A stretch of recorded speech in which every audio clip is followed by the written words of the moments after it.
welcome back to my channel. So today's video is going to be a little bit different. I'm doing this hairstyle for the first time, so I figured I would film it for you guys to see how it comes out and just so that you guys can see my process when I'm thinking up new styles and the trial and error that I go through. So right now I'm starting off on stretched hair. I actually blow dried my hair. I use the tension method when I blow dry my hair, so I try not to use a lot of tools. I basically just stretch my hair and go over it with the blow dryer. So maybe one day I will do a tutorial on that, but that's how I got my hair in this stretched state. So first I'm going to start off by parting my hair. I'm parting the first side down the middle and then also along the side, as you'll see. And then I'm going to do a flat twist, but instead of going backwards, I'm actually going to start at the back of my head and flat twist towards the front of my head.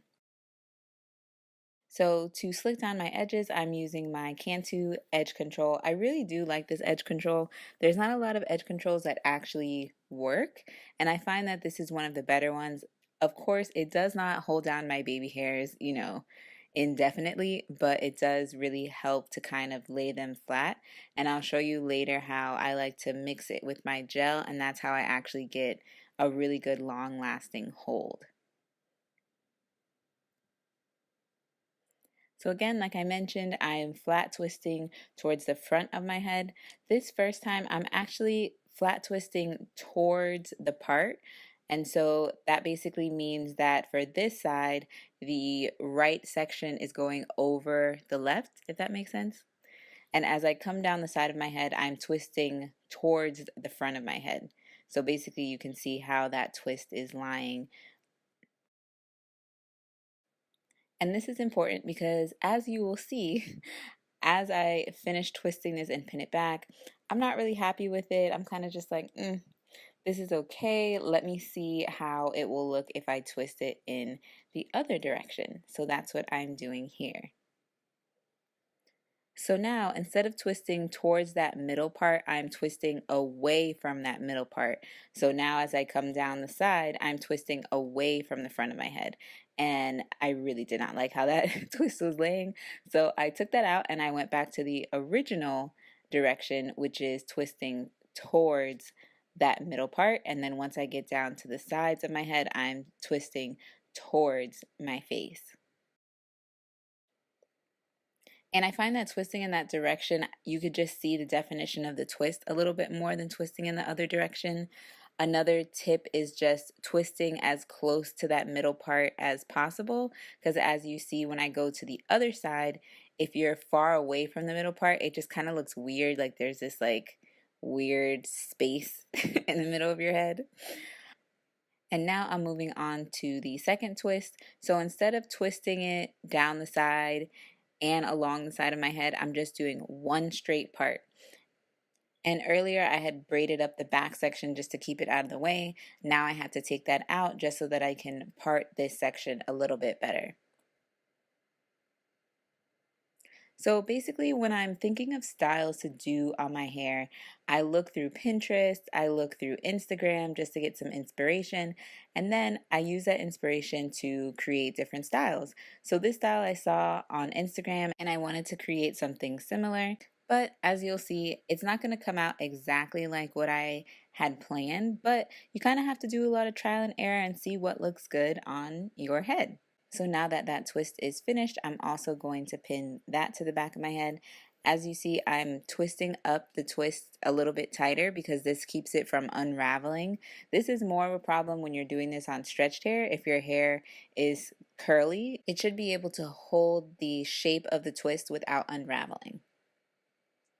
So now for this other side, I started parting it the same way, where I started from the back and parted straight down, and then it did another part along the side of my head to create kind of like an L shape.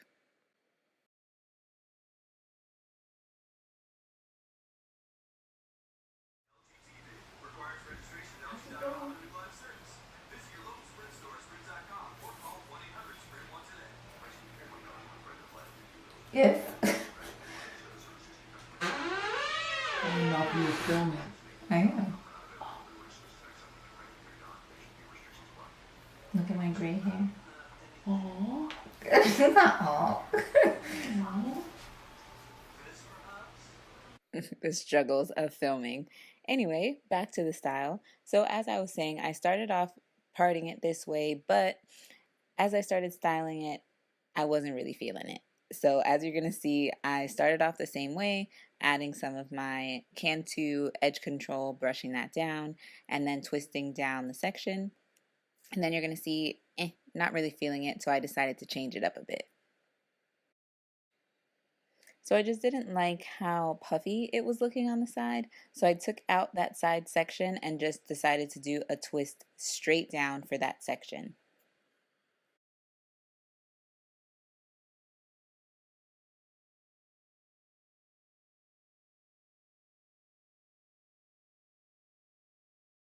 Once I pinned that in place, I also added a pin at the top just to keep the twist laying towards that center part. And then I'm going to move on to the second twist. And I'm going to do it just the same way that I did on the other side, just a twist straight down, but twisting towards the front and twisting in the direction towards the middle part.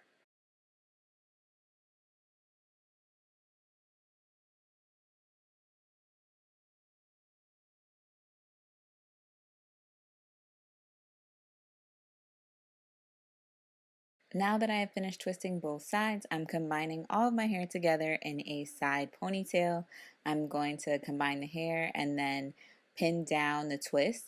And I mainly do this because, like I said, since my hair is stretched, that twist is going to start to unravel and get really puffy if I just leave it the way that it is. But if I did this twist again, I probably wouldn't pin it down as tight because I think I would still want a little bit of that puffiness. Next, I'm going to do a few single twists in my ponytail. I will be doing just one large braid, but I decided to do a few twists just to give my braid a little bit more texture. I'm not sure how much you noticed it once I finished, but I was just trying to do a little something extra. So I added, I think, about 4 or 5 individual twists, and then I'm separating it into 3 so that I can braid down the section. Now, if your hair isn't as long, feel free to add some extension hair, and you can actually use one of those individual twists to wrap around the base of the braid to hide that hair that you added in. Now that I finished braiding down the section, I'm just going to secure it with a small hair tie, and I like to wrap my ends around just into a little loop just to keep my ends from experiencing so much friction against my clothes and against the chair and different things like that. Now I'm repositioning that pin that I put down in the front just so that it's a little bit more hidden. I'm pinning down the sides of my head because it was a little bit puffy in those areas.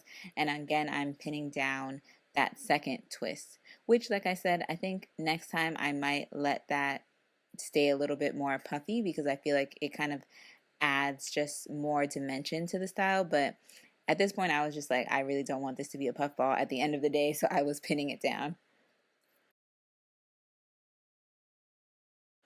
Here I'm showing you my braid. You could see a little bit of that definition that I was talking about that I was trying to add. Next, I'm going to lay down my baby hairs and brush down my flyaways. So as I said earlier, I like to combine my Eco Styler gel in with my Cantu edge control, and it just creates the perfect hold. The Cantu adds the perfect level of shine, and the gel actually lays down my hair for a longer period of time than just using an edge control.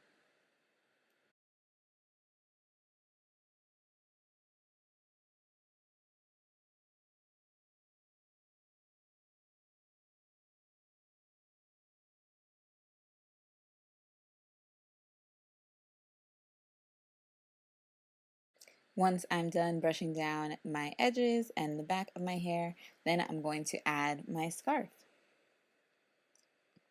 And this just helps for my hair to dry flat because if I don't put on my scarf, then as the time goes on, my hairs are just going to curl back up again. So this is the final look. I hope you guys enjoyed seeing my process of creating new hairstyles and just seeing my trial and error through the process. So thank you guys for watching, and I will see you guys in my next one.